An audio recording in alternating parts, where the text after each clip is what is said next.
Guys, मेरा नाम पूजा साव है और आप मुझे CMA वॉरियर्स पे सुन रहे हैं। पिछले वाले लेक्चर में हमने क्वेश्चन नंबर 5 तक किया था। इस वाले लेक्चर में हम लोग क्वेश्चन 6 करेंगे।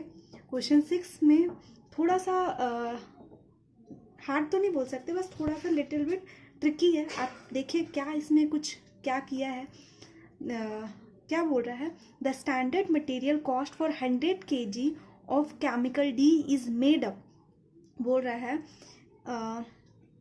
एक स्टैंडर्ड मटेरियल कॉस्ट निकाला गया है 100 kg of chemical D. Chemical D बनाने के लिए, केमिकल डी का 100 kg बनाने के लिए आपको कौन कौन सा इनपुट लग रहा है? केमिकल ए लग रहा है, केमिकल बी लग रहा है, केमिकल सी लग रहा है। केमिकल ए 30, केमिकल बी 40 और केमिकल सी 80 लग रहा है। मीन्स यहाँ पे ये बोल रहा है कि आपको केमिकल डी बनाने के लिए 3 केमिकल लग रहा है। 3 केमिकल में ये 30 kg लग रहा है, ये 40 लग रहा है, ये 80 लग रहा है।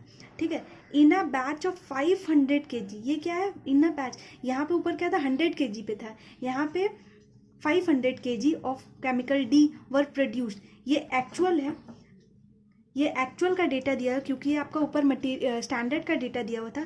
Chemical A 140 kg 588, chemical B 220 kg ना, और chemical C 440 kg at the rate of 2860। यहाँ पे अगर आप ध्यान देंगे तो आपका एक्चुअल जो है वो 500 kg के लिए दिया हुआ है और जो स्टैंडर्ड है वो जो 100 kg के लिए दिया है।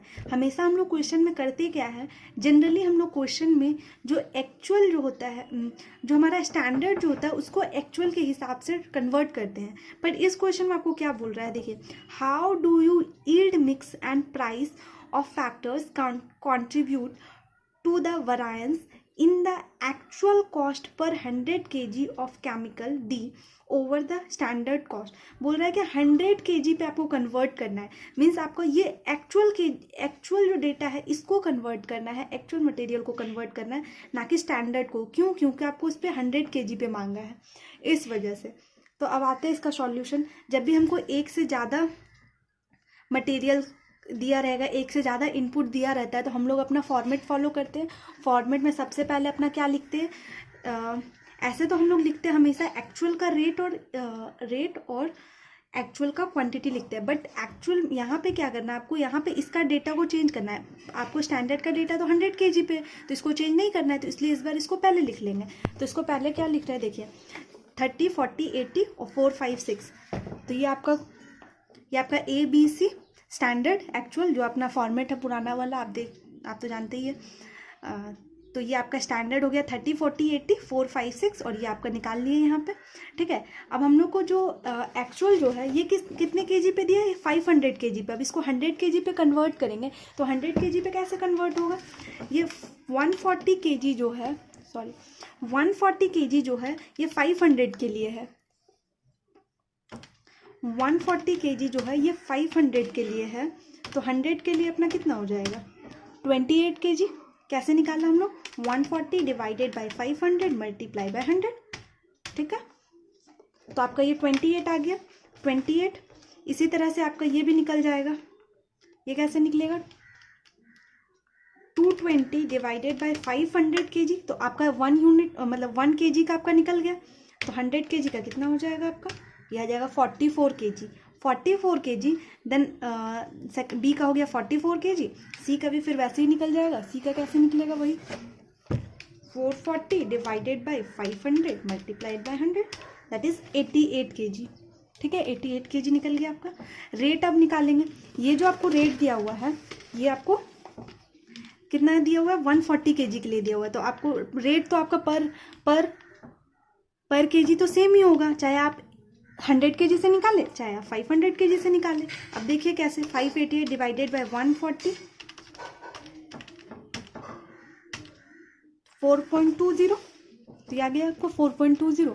फिर इसी तरह से इसको भी निकाल लेंगे। 220 डिवाइडेड बाय 1056 डिवाइडेड बाय 220, तो आ गया 4.8।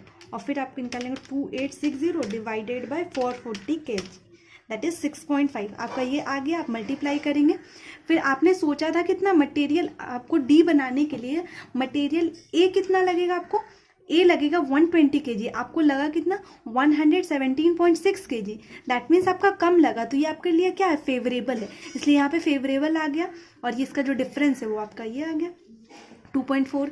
फिर इसी तरह से आपने सोचा था मटेरियल बी का आपका 200 kg लगेगा, बट ये लग गया कितना 211.2 लग गया, तो ये आपके लिए तो एडवर्स नहीं है ना, आपका कॉस्ट आपने जितना सोचा था उससे ज़्यादा लग रहा है, तो उससे ज़्यादा लग रहा है तो मतलब ये एडवर्स हो गया। आपका कितना ज़्यादा लग रहा है, 11.2 ज़्यादा लग रहा है। फिर इसी तरह से आपका आपने मटेरियल सी सोचा था 480 kg, फिर उसके बाद आपका ये लग गया कितना 572, दैट मीन आपका बहुत ज़्यादा मतलब 92 kg ज़्यादा लग गया। तो अब आपका ये सारा टोटल करेंगे तो ये आपका आ जाएगा कितना 108। इसके बाद तो अपना जैसे एज यूजुअल जैसा फॉर्मूला है जो आपको बनाने प्रॉब्लम होता है स्टैंडर्ड में, इसी में दिक्कत है, इसके बाद तो आप तो बना ही लेते हैं।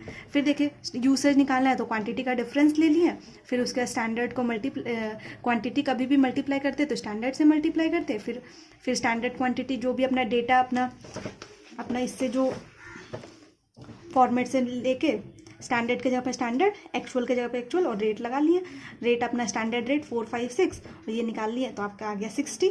ठीक है, फिर उसके बाद इसी तरह से प्राइस निकालेंगे, प्राइस भी स्टैंडर्ड जिसका होगा वैरिएंस उसका ले लिए डिफरेंस, तो डिफरेंस है standard price minus actual price, कभी भी प्राइस से मल्टीप्लाई होता है तो एक्चुअल क्वांटिटी मल्टीप्लाई होता है, एक्चुअल क्वांटिटी आपका कितना है 28, 44, 88, और रेट आपका स्टैंडर्ड प्राइस कितना 456 और एक्चुअल प्राइस का रेट कितना 4.2, 4.8 और 6.5। जब इसको निकालेंगे आपने 4 सोचा था 4.2 लग गया, ज़्यादा लग गया तो ये आपका एडवर्स हो गया, 5 सोचा था 4.8 लगा तो ये आपका फेवरेबल, कम लगा ना आपको तो ये फेवरेबल हो गया, 6 सोचा था 6.5 लग गया तो ज़्यादा लग गया तो आपके लिए एडवर्स हो गया। फिर ये आप निकालेंगे तो ये आपका 40.8 ये आपका एडवर्स हो गया। अब इन दोनों को आप ऐड करेंगे तो ये 100.8 आ जाएगा, यही आपका मटेरियल कॉस्ट वेरिएंस यही हो गया आपका। ठीक है, बट हम लोग इसको क्रॉस वेरीफाई कैसे करते हैं, यूसेज और प्राइस इन दोनों को ऐड करते हैं तो हम लोग को पता चल जाता है कि हमारा आंसर सही है या गलत। तो 60 + 40.8 दैट इज 100.8, मतलब हमारा आंसर जो हमने जो फॉर्मेट बनाया था, जो हमने टेबल बनाया था वो सही है। ठीक है, फिर नेक्स्ट आप स्टैंडर्ड मिक्स निकालने के लिए हम लोग को पहले रिवाइज निकालना होता है। रिवाइज में हम लोग क्या करते हैं, कुछ भी तो नहीं, जो हमारा जो एक्चुअल क्वांटिटी है उसका टोटल करते हैं और उसको स्टैंडर्ड का रेशियो में बांट देते हैं। तो हमारा एक्चुअल क्वांटिटी ऐड करेंगे 28 + 44 88, तीनों को ऐड करने पे 160 आ रहा है, 160 को बांट देंगे कितने में, डिवाइडेड बाय 150, और इसको ए के लिए 30 से मल्टीप्लाई करेंगे, बी के लिए 40 से मल्टीप्लाई करेंगे और सी के लिए 80 से मल्टीप्लाई करेंगे। तो यहाँ पे वही किया हमने, 160 डिवाइडेड बाय 150 मल्टीप्लाई बाय 30, तो ये आपका आ गया फिर 31.99। आप इसको कम भी कर सकते हैं पर आप देख लीजिएगा, दो या 3 अंक तक आप ले लीजिएगा, फिर उसके बाद राउंड ऑफ भी कर सकते हैं, पर फिर थोड़ा आंसर मिसमैच हो जाएगा, बट कोई दिक्कत नहीं हो। फिर 160 फिर डिवाइडेड बाय 150 मल्टीप्लाई बाय 40, तो ये अपना निकल गया standard revise standard quantity. Mix निकालने के लिए क्या करते हैं, रिवाइज स्टैंडर्ड क्वांटिटी को आप पहले लिखते हैं, तो जब रिवाइज स्टैंडर्ड क्वांटिटी पहले लिखते हैं तो उसके बाद हमारा क्या आता है, माइनस क्या करते हैं बाद में एक्चुअल क्वांटिटी। कभी भी क्वांटिटी होता है तो मल्टीप्लाई किससे होता है, स्टैंडर्ड रेट से, स्टैंडर्ड रेट, फिर जिसका जो वैल्यू आया 31.99 42, ये आपको रिवाइज बैठा लिया हमने, ये एक्चुअल का क्वांटिटी बैठा लिया और रेट हम लोग बैठा लिए, तो ये आ गया आपका 6.76। ठीक है, अब ये आपका 6.76 हो गया, ये हमारा 6.76 ये आपका एडवर्स हो जाएगा। क्यों, क्योंकि देखिए 16 + 6 ये आपका ज़्यादा होगा ना, 16.02 + 6.7, तो 22 आपका एडवर्स है, इसलिए ये बड़ा है, इसलिए इसका साइन आ गया, माइनस कर दिया 15.96, तो ये आ गया 6.76, तो ये आपका वैल्यू आ गया इतना 6.76। नेक्स्ट आपको यील्ड निकालने के लिए कुछ भी नहीं करना होता, बस जो पहले रिवाइज आप पहले लिखते थे अब आपको बाद में लिखना है, तो पहले जब अगर बाद में लिखते रिवाइज स्टैंडर्ड क्वांटिटी तो पहले क्या आ जाता है हम लोग का स्टैंडर्ड क्वांटिटी अपना आ गया।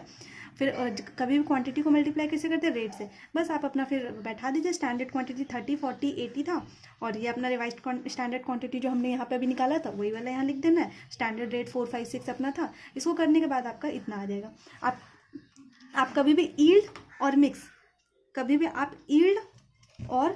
को ऐड कीजिएगा ना, ये आपका क्या हो जाएगा, एडवर्स है ना, 50.3 ये ओके एडवर्स, ठीक है। तो कभी भी आप जब अपना ये जो ऐड करेंगे ना 53.24 दैट इज यील्ड और मिक्स को ऐड करेंगे तो वो यूसेज के बराबर आता है, जिससे कि आपको पता चल जाए कि आपका आंसर सही आ रहा है या गलत। ऐड 6.76 कितना आ रहा है आपका 60, आगे आपका ये 60। तो ये यूसेज से ही निकलता है ये यील्ड और मिक्स। यूसेज जो होगा इसी का, ये हो जाएगा आपका मिक्स और ये हो जाएगा आपका यील्ड। इन दोनों को ऐड करने पे जो है वो आपका ये आना चाहिए, इसका जो आंसर है ये आना चाहिए आपका, ये क्रॉस वेरीफाई हो जाता है, ठीक है। नेक्स्ट हम लोग क्वेश्चन नेक्स्ट वीडियो में देखते हैं फिर। Thank you guys.